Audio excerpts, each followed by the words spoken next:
ជំរាបសួរពុកម៉ែបងប្អូននេះគឺជាសកម្មភាពដែលនាងខ្ញុំធ្វើដំណើរចេញពីផ្ទះទៅរកទិញអីញ៉ាំនៅខាងមុខរោងចក្រហ្នឹងបងប្អូនបើបងប្អូនចង់ដឹងថានៅនឹងមានអីគេលក់ខ្លះសូមចូលទស្សនាវីដេអូនេះដល់ចាប់ទាំងអស់គ្នាចូលមកដល់មុនដំបូងហ្នឹងយើងឃើញមានគេលក់តាគៀបខ្ញុំនៅឃើញដល់ម្ដាយនាងខ្ញុំគាត់បាក់តាគៀបកាលពីថ្ងៃមុនបងប្អូនគាត់មិនតន់ទិញទេគាត់ខ្ចីតាគៀបខ្ញុំគៀបពេលអញ្ចឹងទៅនឹកឃើញទិញឲ្យគាត់មួយតាគៀបហ្នឹងអស់2005បងប្អូនមួយហ្នឹងគេលក់2005ខ្ញុំតថ្លៃគេមួយ2000គេអត់លក់ឲ្យគេ2005ទៅបងប្អូននៅនេះគេមានលក់អីវ៉ាន់គ្រប់មុខសឹងតែគ្រប់មុខទាំងអស់ហ្នឹងសំបីតាស្រោមទូរស័ព្ទសំបីតាកៅអៅសិស្សកៅអៅទៅដើរលេងអីក៏មានដែរសពគ្រប់បែបយ៉ាងហ្នឹងអ្នកដែលគាត់រស់នៅចិត្តហ្នឹងគាត់មិនបាច់ចាំទៅផ្សារក៏បានដែរគាត់មកនេះមានអីវ៉ាន់ដែលគាត់ត្រូវការគ្រប់មុខអីក៏មានដែរសឹងតែថាមានគ្រប់មុខទាំងអស់ហ្នឹងប៉ុន្តែថ្ងៃបុគ្គលិកអត់ធ្វើការដូចជាថ្ងៃអាទិត្យអីយើងអត់អាចទៅរកទិញនៅនឹងបានគ្រប់មុខទាំងអស់ហើយដោយសារតែអ្នកលក់ដូរនៅនឹងភាគច្រើនគាត់សម្រាប់ថ្ងៃអាទិត្យដែរដើរឡើងចុកជើងហើយអត់ទាន់នឹកឃើញទេថាត្រូវទិញអីគេខ្លះនោះយើងដើរមើលទិញលឿនអត់ទាន់បុគ្គលិកគាត់អត់ទាន់ចេញពីធ្វើការតែបុគ្គលិកគាត់ចេញពីធ្វើការស្ទះពេញហ្នឹងបងប្អូនឥឡូវយើងពងតែដើរទៅមើលដើរទៅឃើញយើងរកទិញមីឆាលតឆាប៉ុន្តែថាចាំមកវិញពេលមកវិញមិនបានទិញណាហត់ពេកដើរមកផ្ទះផ្លេចឲ្យរឿងមីឆាលតឆាហ្នឹងសូន្យហ្មងកលែកមកសួរប្អូនចង់ហូបអីគេទិញយកទៅហូបនៅផ្ទះជុំគ្នារបស់លក់ច្រើនពេកអត់ដឹងទិញមួយណាទុកមួយណាដើរកលែកឃើញអ៊ំគាត់លក់ចេកខ្ទិះអញ្ចឹងនឹកឃើញថាយើងឃ្លានដែរក៏ឆ្លងផ្លូវទៅទិញយើងឆ្លងផ្លូវមើលឆ្វេងមើលស្ដាំបានយើងដើរទៅរកគាត់ចេកខ្ទិះហ្នឹងគាត់លក់ឲ្យតែមួយចង្កាក់2000ទេមួយចង្កាក់2000ហ្នឹងវាមាន4ផ្លាយើងមើលទៅឃើញគេរួយដងរួយទឹកខ្ទិះអីច្រើនហ្នឹងកុំគិតថាផ្អែម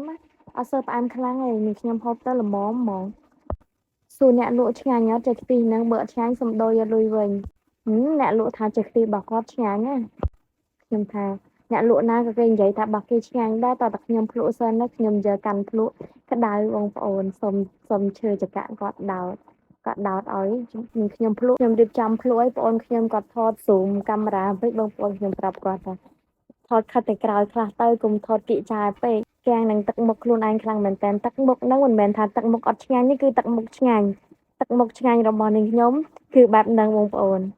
ទឹកមុខខ្ញុំបែបហ្នឹងសម្លឹងឯងអ្នកលក់គេមិនវាយម្ហូបខ្ចប់ថងទាំងអស់ហ្នឹងមួយថងតែ1000ទេតាមខ្ញុំមើលដល់កន្លែងចំណុចឃើញមានម្ហូបច្រើនមុខមានតាំងពីស្ងោរចៀនឆាអាំងចង់បែបម៉េចក៏មានដែរនាងខ្ញុំក៏បានជួយទិញគាត់បាន2ថងដែរហើយខ្ញុំលើកថងមកសួរគាត់ជៀនជួនហ្នឹងមួយថង1000មែនតើអត់មានបោកខ្ញុំទេណាអីគាត់ថា1000មែនគាត់លក់នៅនឹងយូរហើយគាត់លក់តែ1000ទេខ្ញុំលើកឲ្យម្ដងទៀតខ្ញុំឆ្ងល់ត្រីមួយបងប្អូនត្រីអាហ្នឹងត្រីអីខ្ញុំអត់ស្គាល់ទេតែដឹងតែត្រីមួយគេបំពងនេះយកមកឆាជៀនជួនហ្នឹងទិញម្ហូប2ថងអស់2000ហើយក៏ទិញត្រីបំពងថែមមួយទៀតសរុបលុយទាំងត្រីមួយទៀតអស់4000បានម្ហូបថ្ងៃត្រង់ហើយចាប់ផ្ដើមរកម្ជូរម្ដងមកដល់កន្លែងម្ជូរកបងម្ជូរគេគ្រប់មុខដាក់4000មកលេចប្រាប់អ្នកលក់ថាយកអំបិលហើយក៏ដាក់មកហូបកាហាយកាពះកលែកទៅឃើញចេកចៀនក្រហមឆ្អិនឆ្អៅក៏បានទិញ1000ដែរចេកចៀន1000ហ្នឹងបានច្រើនដែរខ្ញុំបងខ្ញុំកាលណាឈរចាំទិញទឹកអំពៅឃើញបុគ្គលិកគាត់ចេញមកពីធ្វើការល្មម